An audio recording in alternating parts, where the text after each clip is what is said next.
teacher to manage that and do intervention on every standard, it was just not manageable. So we're focusing on just those 5 or 6 power standards with our common assessments and doing those and doing them well and doing intervention with those kids that haven't mastered it. So the last thing is one of our hot topics that we had in our math discussion, we were in the same room. Half of the room was reading, writing with the language arts, and the other half was math. And as we know as teachers, we feel like all the standards are so important, and so we become very passionate about, they're all power standards. And our math team was very passionate that they were all power standards, that we could not let one of them go unnoticed. So one of our discussions that we had, we actually took a break from the language arts side and joined the room together to support our math people. And our hot topic was fractions. We decided it was definitely a power strand focus from K through 12, and that they lay on top of each other, as we know, and that fractions don't work if we don't have the whole numbers. And so we saw in 2nd grade, I'm just going to look at 2nd, 3rd, and 4th for you, just to give you a snippet of our conversation, that we looked at, they needed to have the conceptual understanding and fluency. If the 2nd grade teachers don't do anything else, they need to have them adding and subtracting fluently. They can work on the application of single-digit addition. In 3rd grade, our focus needs to be on the application of the addition, subtraction, the conceptual understandings of multiplication and division, and developing the fraction. We don't have them doing anything else that year. We need to have them leaving fluent, being able to apply addition and subtraction, and fluently multiply and divide. Introduce fractions. And then in 4th grade, they will be the application of multiplication, division, and then focus on procedural fluency with fractions. And then in 5th grade, the application of fractions. And our 5th grade teacher's not here today, but I think that was the whole process of it. Because in the past, maybe we saw fractions in 3rd grade and we were teaching fractions in 3rd grade.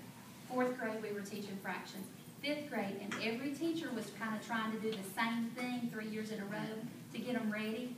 But if we do our role, we know what our role is and know what that verb is, and do it well and do it to mastery, that's very different than just teaching fractions 3 years in a row the same way.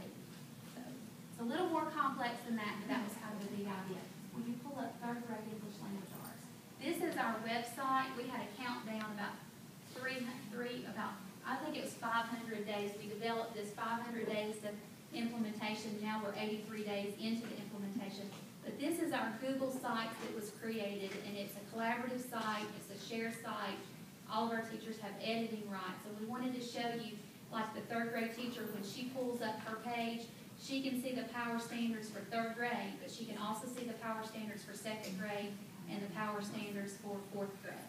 So this is our and then it also has the common assessments, because some of them were commercial with our, and so they also kind of noted the common assessments that they already had in place to assess those particular power standards when they go to their data meetings. Those would be the things that they would be looking at for those power standards. And so we wanted to show you our Oxford Insight tool. But our next step next summer is to take this wonderful resource that the state has provided us and look at our site and kind of just compare the two and see what we have there. So, Amy, not. Okay, what I would like to do is give you an idea of what this looks like in the real world, in a regular ed classroom.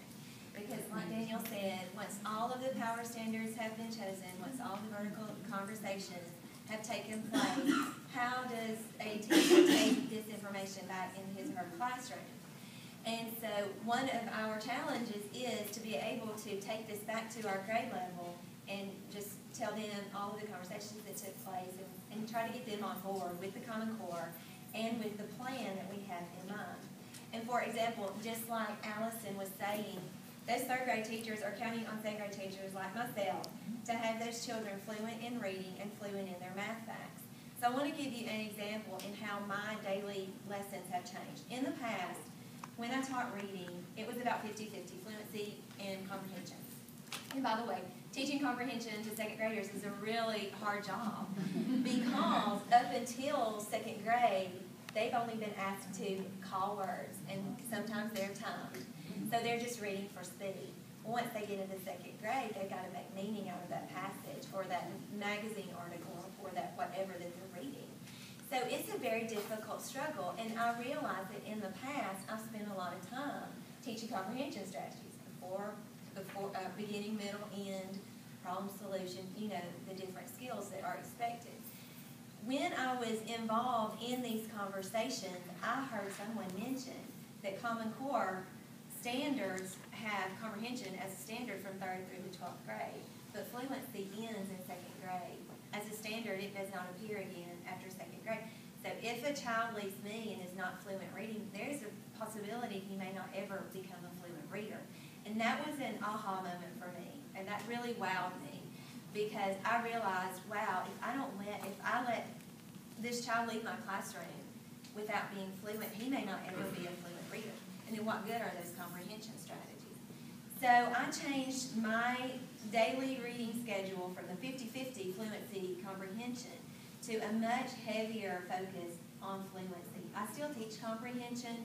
I do a lot of modeling.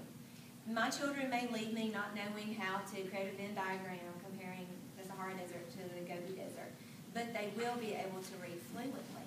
So when they get into the 3rd grade, those teachers can take those fluent readers and they can start building on those comprehension strategies.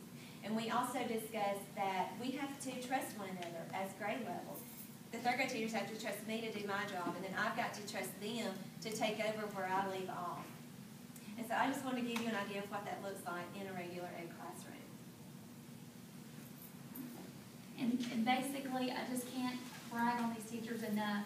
They took kind of the vision and they just really dug into the standards and made it meaningful and absolutely are taking it down to the classroom. We still have, the word to spread out, but with these teacher leaders in every building, in every grade that's had these conversations, we think that it will impact our students in a positive way.